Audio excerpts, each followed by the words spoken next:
সরকারি ত্রাণে ত্রিপলের পর এবার বর্জ্য সংগ্রহের জন্য সরকারি বালতি উদ্ধার হলো তৃণমূল কর্মীর বাড়ি থেকে। স্থানীয় মানুষের কাছে অভিযোগ পেয়ে বিজেপি কর্মীরা ওই তৃণমূল কর্মীর বাড়িতে হানা দেন। এরপর খবর পেয়ে ঘটনাস্থলে পৌঁছায় পুলিশ। বাড়ি থেকে উদ্ধার হয় প্রচুর বর্জ্য সংগ্রহের সরকারি বালতি। অভিযোগ, যে বালতিগুলো মানুষের বাড়িতে বিনামূল্যে দেওয়ার কথা, সেই বালতি পেতে গেলে 30 টাকা করে দিতে হবে বলে বলা হয় এলাকাবাসীকে। এর জন্য অনেকেই নাকি ওই বালতি নেননি। বিজেপি কর্মীদের অভিযোগ, সরকারি বালতি তৃণমূল পরিচালিত পঞ্চায়েত ইচ্ছেমতো ব্যবহার করেছে, টাকা দিয়ে বিক্রি করেছে। যাদের দেওয়ার কথা ছিল তারা বালতি পাননি, আবার বাড়িতে জড়ো করেও রেখেছে। আমরা এই বিহিত চাই। বিক্ষোভের পথে পুলিশ ওই সরকারি বালতিগুলো উদ্ধার করে নিয়ে যায়। চাঞ্চল্যকর এই ঘটনা ঘটেছে হুগলির পান্ডুয়ার জগন্নাথপুর গ্রামে। রাজ্যে দিকে দিকে আমরা দেখছি যে উদ্ধার হচ্ছে সরকারি বালতি থেকে সরকারি ত্রাণ সামগ্রী। তৃণমূল নেতাদের বাড়ি, পার্টি অফিস থেকে উদ্ধার হচ্ছে এই সরকারি ত্রাণ সামগ্রী। এবার পান্ডুয়াতে উদ্ধার হলো কয়েকশো সরকারি বালতি। একজনের বাড়ি থেকে উদ্ধার হয় এই বালতিগুলো। উপপ্রধানের স্বামী বিনোদ মণ্ডল ওই বাড়িতে বালতি মজুত করে রেখেছিলেন বলে অভিযোগ। বিজেপি কর্মীরা খবর পেয়ে ওই বাড়িতে যায়। প্রচুর পরিমাণে বালতি উদ্ধার হয় সেখান থেকে। বর্জ্য সংগ্রহের জন্য বাড়ি বাড়ি ওই বালতি বিনামূল্যে দেওয়ার কথা থাকলেও 30 টাকা করে নেওয়া হচ্ছিল বলে অভিযোগ গ্রামবাসীদের। একবার শোনায় স্থানীয় বাসিন্দা লক্ষ্মী দুর্লভ কি অভিযোগ করছেন সেই বক্তব্য।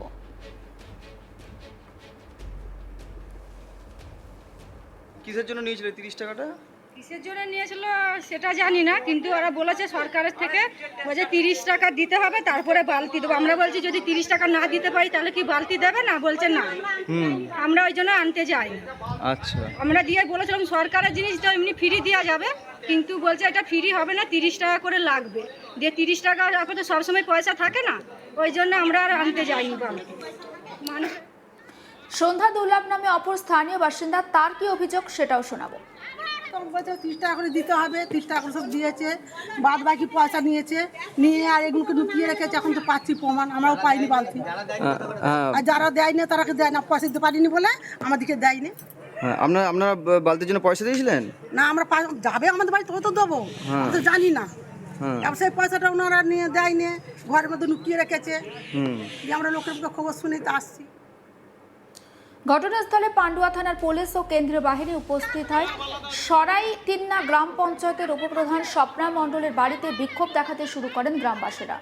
অভিযোগ, এই উপপ্রধানের নির্দেশে নাকি স্থানীয় তৃণমূল কর্মী দীপঙ্কর বিশ্বাস তার বাড়িতে এই বালতিগুলো রেখেছিলেন। ঠিক কি বলছেন তিনি, আসুন শোনায়। আমাদের পাড়ায় টুল্লু কাকা আছে আর ওই নির্মল কাকা আছে। আচ্ছা, উনি আছে, ওনারা তখন বিতরণ হয়েছিল, তারপরে বেঁচে ছিল, তখন আমাদের বাড়ি রেখে গেছিল।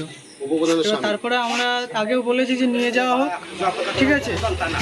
তারা বলেছে আমরা নিয়ে যাব, ভোটটা কাটুক তারপরে নিয়ে যাব। এখনো পর্যন্ত নিয়ে যাওয়া হয়নি, দিয়ে এখন এগুলো সব বার করা হয়েছে। এইগুলো কতদিন ধরে আছে? বলছি, মানে এখানে তোমাদের বাড়িতে রাখা হলো কেন হঠাৎ? আমাদের বাড়িতে রাখা হয়েছে কেন সেটা তো আমি বলতে পারবো না, আমার গার্জিয়ান জানে, আমার গার্জিয়ান তো কাজে আছে। তো বিষয়টা হলো, মনে হয় এখানে বসেই বিতরণ হয়েছিল যখন দেওয়া হয়েছিল। এবার তখন এখানে বেঁচে গেছিল, তখন আমাদের বাড়ি বলে রেখে দেওয়া হয়েছিল, বলেছিল কিছুদিনের জন্য। এবার আমরা বলেছিলাম যে নিয়ে যাও, বেকার আমাদের বাড়ি জাম হচ্ছে, ঠিক আছে।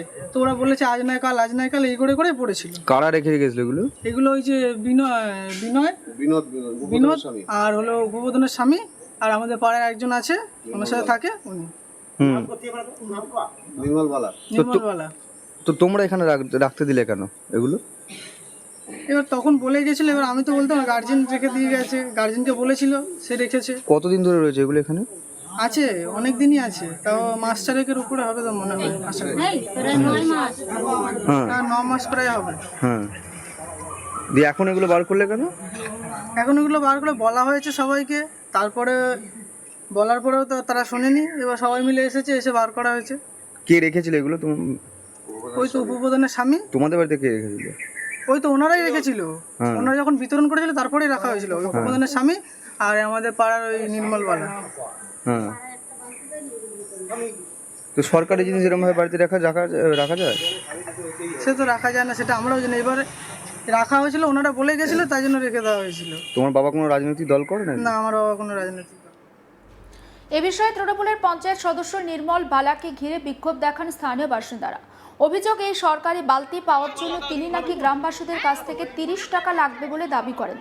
যদিও তিনি এই অভিযোগ অস্বীকার করেছেন, এমনকি আগে তৃণমূল করলেও বর্তমানে তৃণমূলের সঙ্গে তার কোনো সম্পর্ক নেই বলে দাবি করেছেন তিনি। একবার শোনায় তৃণমূলের পঞ্চায়েত সদস্য নির্মল বালার বক্তব্য। আমি কিছুই না, যা করেছে সদস্য করেছে। আচ্ছা, এখানে বালতি দেওয়া হয়েছে। না না, আমি পয়সা নেই। হ্যাঁ, কি হয়েছে? এখানে বসে বালতি দেওয়া হয়েছে, সবাইকে ডাকা হয়েছে, সবাইকে ডাকা হয়েছে। কেউ কেউ বালতি নিতে এসছে, কেউ আসেনি। এবার অনেককে দেওয়া হয়েছে, অনেকে নিতে আসেনি, তাদেরকে আবার এগুলো দেওয়া হবে, যার জন্য সেই বালতিটাকে এখানে স্টকে রাখা হয়েছে। এরপরে সবাইকে দেওয়া হবে, পাড়ায় পাড়ায় গিয়ে দেওয়া হবে। এই পর্যন্ত হয়ে রয়েছে, এই আমি জানি, কেন আমি তো সদস্য না। 20 দিনের কাজের পয়সা আমি সদস্য না। কিন্তু আপনার সামনেই তো অভিযোগ করলো যে 20 টাকা করে 30 টাকা করে নেওয়া হয়েছে বালতি দেওয়ার জন্য। সেটা আমি জানি না, সেটা সদস্য। আচ্ছা, আচ্ছা, আচ্ছা। আরে না, টাকা নেওয়া হয়নি, তোমরা কেন এই কথা বলছো? হ্যাঁ, এবার বিজেপি শ্রীরামপুর সাংগঠনিক জেলার সভাপতি গৌতম চ্যাটার্জি, তিনি ঠিক কি অভিযোগ করছেন আসুন শোনায়। তৃণমূলের কথা যত না বলা যায় ততই ভালো। এরা তো মানুষের সব কিছুই চুরি করেছে। আজকে ইট থেকে, বালি থেকে, পাথর থেকে, মোদিজি যে পায়খানার যে টাকা দিয়েছিলেন 12,000 টাকা করে, তার টাকা থেকে, প্রধানমন্ত্রী আবাস যোজনার টাকা থেকে, আপনার করোনার সময় যে চাল গম দিয়েছিলেন সেই চাল গম থেকে কোনো কিছু চুরি করা তো বাকি রাখিনি। সুতরাং এই বালতি যে চুরি করবে এবং তার বিনিময়ে টাকা দেবে, এটা স্বাভাবিক কথাই। আমরা চাই জনরোষ আরও বাড়ুক, এবং যারা এই অন্যায় কাজগুলো এতদিন ধরে করেছে এবং মানুষের প্রতি তারা অন্যায় করেছে, মানুষের ক্ষোভ সৃষ্টি হোক, এবং এইসব সমস্ত নেতাদের জনরোষে পরিণত হয়ে মানুষ অ্যাকশন নিক, আমরা এটা চাই। বিজেপি নেত্রী দুলালী মণ্ডল, তার কি বক্তব্য আসুন শোনায়। কালকে রাত্রে খবর পেলাম যে এই একটা বাড়িতে, জগন্নাথপুরে একটা বাড়িতে সরকারি কিছু বালতি স্টক আছে। সে খবর পেয়ে আমরা আজকে সকালবেলা আমরা সবাই মিলে আমরা এসে দেখি সত্যি ঘরের ভিতর কিছু বালতি, অনেক বালতি এখানে পড়ে আছে। এটা আজকের নয়, প্রায় 1 বছর প্রায় হয়ে গেছে, ভোটের আগের। কেন থাকবে? আমাদের একটাই প্রশ্ন, এই বালতিগুলো কেন থাকবে? জনগণের বালতি, সরকার দিয়েছে মানুষকে দেবার জন্য। এই বালতিগুলো কেন মানুষের বাড়িতে থাকবে? উপপ্রধান কেন রেখেছে এই বাড়িতে? তার জবাবটা আজকে উপপ্রধানকে এখানে দিতে হবে।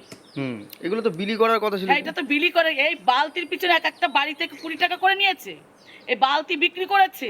এই মায়েরাই বলেছে যে আমাদের কাছ থেকে 20 টাকা করে নিয়েছে। দেখুন, জিজ্ঞাসা করুন এই বালতি কেন বিক্রি করবে? এটা তো সরকারি জিনিস, এটা তো মানুষকে দিয়েছে সরকার। 20 টাকা করে কেন নেবে? তোমরা এসো, কেন 30 টাকা করে নিয়েছে একটা। সমস্ত আপডেট পৌঁছে দেবো আপনাদের কাছে, নজর রাখুন। আজ তাক বাংলায় সাবস্ক্রাইব করতে ভুলবেন না।